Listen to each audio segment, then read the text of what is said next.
Little Red Riding Hood.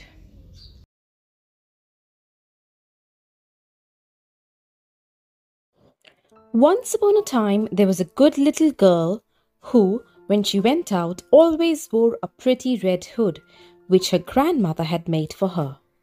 Because of this, everyone called her Little Red Riding Hood. One day, her grandmother was taken ill, and Red Riding Hood's mother gave her daughter a basket containing a bottle of wine and a cake. "Take these two, Granny," she told her. "Go straight there and don't stop on the way." "Don't worry, Mommy, I will," said Little Red Riding Hood as she hurried off. But her grandmother lived on the other side of the forest, a long way from the village. A wolf caught sight of the little girl and ran up to her. "Where are you going so early in the morning, Little Red Riding Hood?" "To my granny. She's not well, and I'm taking her a cake and some wine." "Where does your granny live?"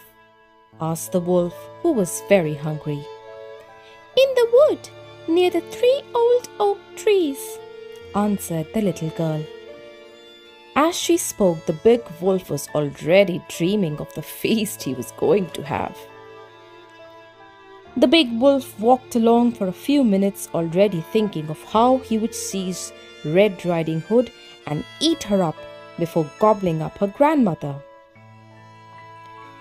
"I'll keep the little girl for a dessert," thought the animal. All at once he said in a loud voice, "You needn't hurry so much, Little Red Riding Hood. Take your time and have a look at all the pretty things in this forest. The flowers nestling among the trees, the birds singing so sweetly on the branches." "That's true," thought Little Red Riding Hood. "Mummy will never know.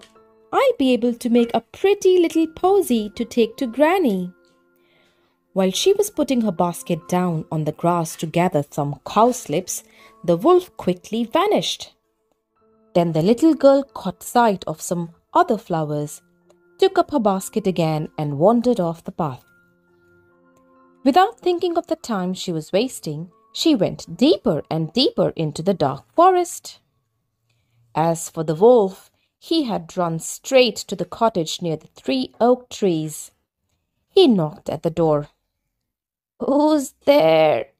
asked Grandmother, who was in bed. "Little Red Riding Hood, I've brought you some cake and a bottle of wine," replied the wolf, putting on a soft little voice. "I can't get up. Unlatch the door and come in," answered the old lady.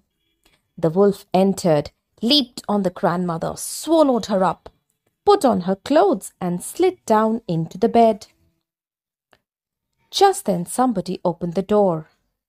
It was Little Red Riding Hood, who was very surprised to find that it wasn't latched. With a basket in one hand and a big bunch of flowers in the other, she came into the room, still out of breath from running. "Good morning, Granny," she cried, but nobody answered. The little girl was rather worried. "I've brought you a cake and some wine from Mummy," she said. Little Red Riding Hood went towards the bed and pulled back the curtains. The wolf's ears stuck out from each side of the nightcap.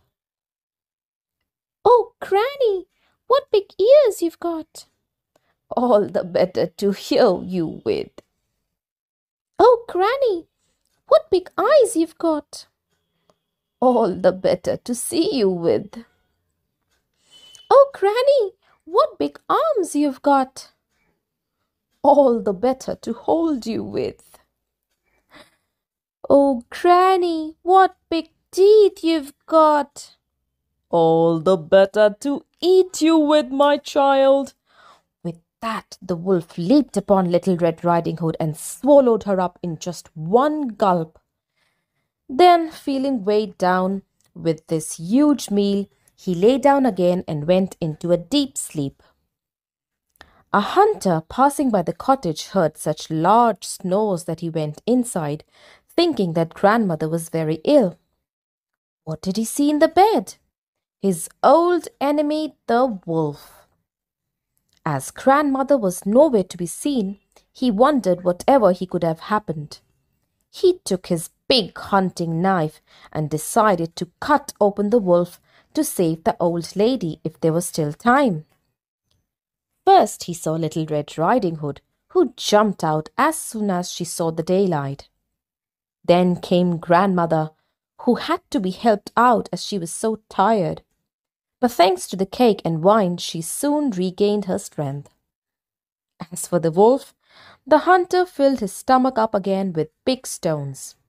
When the wolf tried to get up and go out, he fell down dead at once. Little Red Riding Hood thought over everything that had happened and vowed never to disobey her mother again. The end.